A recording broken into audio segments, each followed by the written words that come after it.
ಇದ್ರಾಗ ಏನು ಗೊಬ್ಬರ ಏನಕ್ಕೆ ಎಣ್ಣಿದ್ ಹೆಂಗ ಏನ್ ಮಾಡ್ತೀರಿ? ನಾವು ನೋಡ್ರಿ ಈಗ ಸಗಣಿ ಗೊಬ್ಬರ ಆರ್ಗ್ಯಾನಿಕ್ ರೀ ಎಲ್ಲ.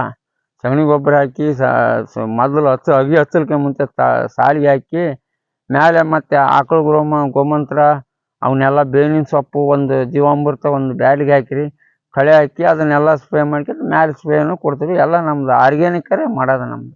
ಆರ್ಗ್ಯಾನಿಕ್ ಹೌದು ರೀ. ಅದ ಇಳುವರಿ.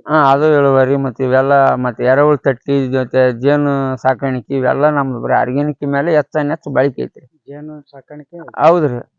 ಬಟ್ ಇಂಥದೆಲ್ಲ ಇಲ್ರಿ ಎಲ್ಲ ಮತ್ತೆ ಆರ್ಗ್ಯಾನಿಕ್ ಮೇಲೇನು ಮಾಡ್ಕೊಂತ ಹೊಂಟಿವಿ. ಜೇನು ಎಲ್ಲಿ ಮಾರಾಟ ಹೆಂಗೆ ಮಾಡ್ತಾರೆ? ಅದು ನೋಡ್ರಿ ನಾವು ಮಾರಾಟ ಹಂಗ ಸುಮ್ಮನೆ ನಾವ ಬಿಡ್ಸ್ಕೊಂಡು ಇದು ಮಾಡಕತ್ತೀವಿ. ಈಗ ನಮ್ಗೆ ಮೇನ್ ಏನಂದ್ರ ಪಿಕ್ಕಿಗೆ ಹುಳ ಬಂದು ಏನಾರು ಒಂದು ಪೌಡ್ರ್ ಇರಲಿಲ್ಲ ಅಂದ್ರೆ ನಮ್ಮ ತೋಟಗಾರಿಕೆ ಬೆಳೆ ಒಂದಕ್ಕೊಂದು ಇದಾಗಿ ಹೂವು ಡ್ರಾಪ್ ಆಗಂಗಿಲ್ಲ, ಒಳ್ಳೆ ಇಳುವರಿ ಬರ್ತಾ. ಅದು ಮುಖ್ಯ ನಮ್ಗೆ ಐತ್ರಿ.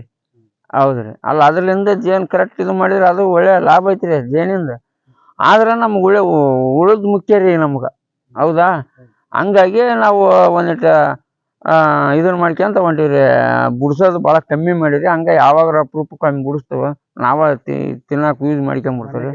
ಹೌದು, ಮನೆಗೆ ಯೂಸ್ ಮಾಡ್ಕೊಂತೀವಿ. ಹಂಗಾಗಿ ನಮ್ಗೆ ಹಿಂಗೈತಿ ಎಲ್ಲ ಅನುಕೂಲ ಮಾಡಿ ಹೊಂಟೈತಿ.